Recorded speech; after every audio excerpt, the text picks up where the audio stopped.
Најпрво, сакам да им го честитам веќе отпочнатиот свет месец на рамазански пости на сите муслимани во Република Македонија, да им посакам здравје, мир и благосостојба во нивните домови и секако да ја поздравам госпоѓа Ивановска, бидејќи денес на дневен ред ја имаме точката Национална стратегија за спречување на корупцијата и конфликт на интереси 21-25, поднесена од Државната комисија за спречување на корупцијата во Република Македонија.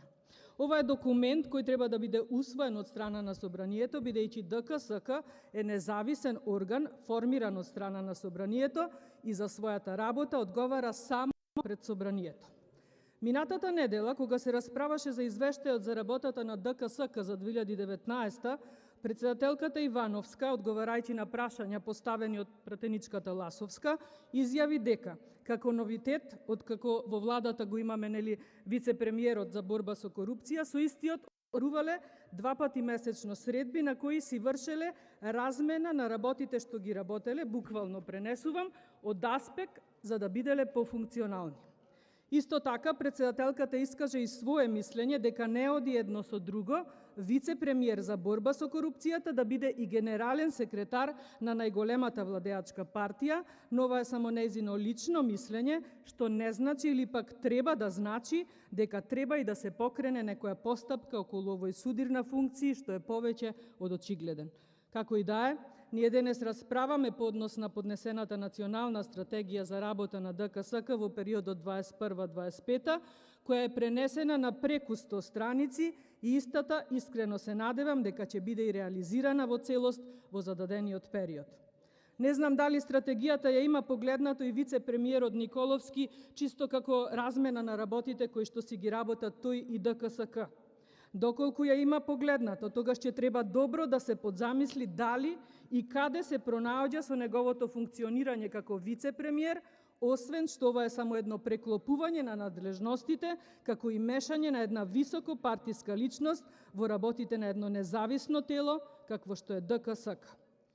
Во стратегијата се диагностицирани и селектирани приоритетни проблеми кои генерираат висок ризик од корупција и се идентификувани мерки за нивно надминување.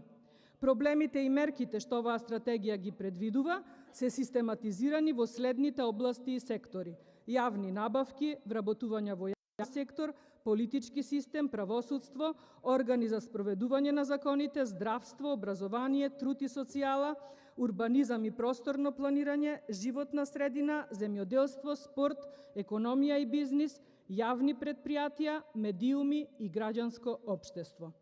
Ова значи дека скоро и да нема сфера на општественото живење во Македонија која не е опфатена како ризик за корупција. Со еден збор, по мое мислење, можеби и сите ќе се сложевме кога стануваше збор за менување на името на државата, а заради членство во Европската унија и НАТО,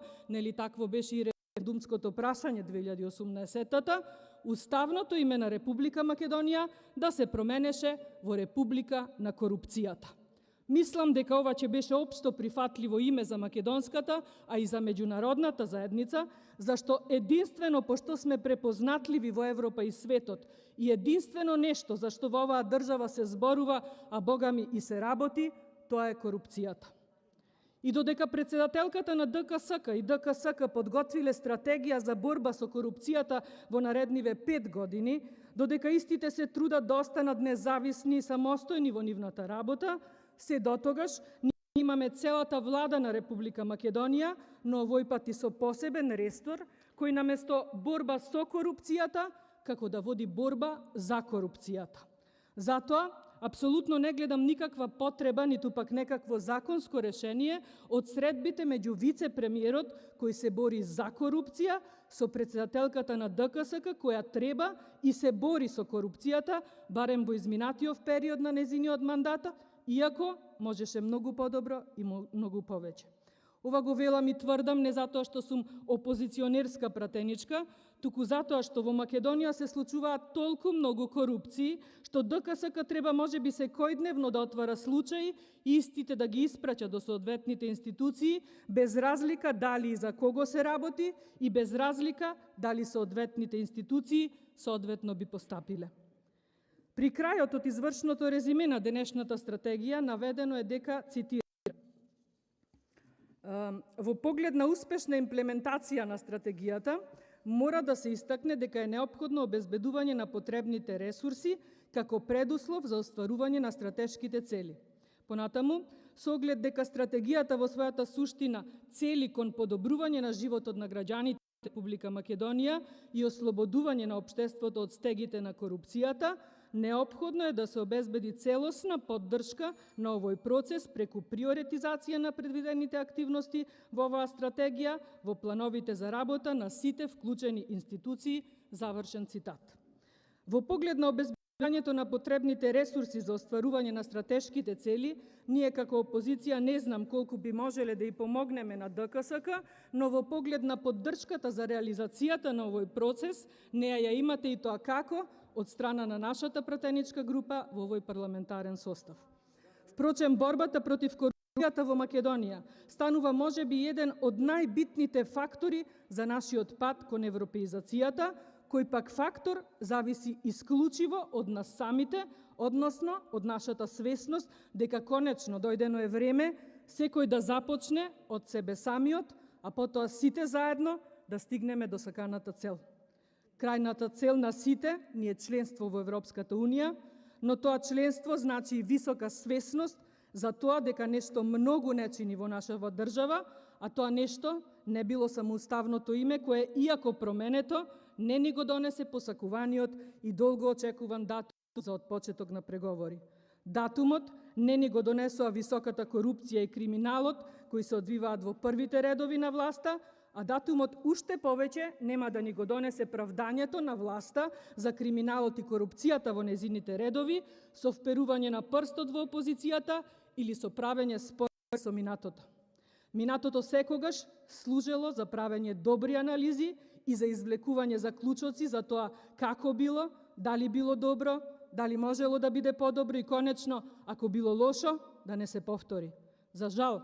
моменталната власт во Република Македонија, која цели 11 години чекаше, критикуваше и работеше за промена на власта, кога конечно успеа да формира мнозинство во парламентот, а со тоа и да формира влада, видовме и се уверивме дека кога прави грешки, се правда со тоа дека и претходната власт грешела, а кога преоѓа на ниво на преминување собствените овластувања, на кршење на закони, на непочитување на начела и принципи, на неумешно справување со актуелнава пандемија, тогаш власта вели дека со пандемијата се справувал и целиот свет, а дека кршењето на законите е само перцепција на опозицијата и на оние кои не се согласуваат со власт. Во однос на пандемијата и изговорот дека целиот свет се справува со неа, има само еден клучен збор, а тој е справува. Бидејќи целиот свет се справува со пандемијата, а само во Македонија министерот за здравство и премиерот си се возат со мотори и хеликоптер. Во однос на перцепцијата на опозицијата и на неистомислениците со власта, повторно ќе ви цитирам дел овој пат од воведот на денешната стратегија кој гласи: Извештајте на Европската комисија за напредокот на Република Македонија, евалуациите на ГРЕКО, како и извештајте на други релевантни организации, континуирано укажуваат на неповолните состојби во справувањето со корупцијата. Истражувањата на перцепцијата на граѓаните покажуваат прифаќање на корупцијата како начин на живење. Завршен цитат.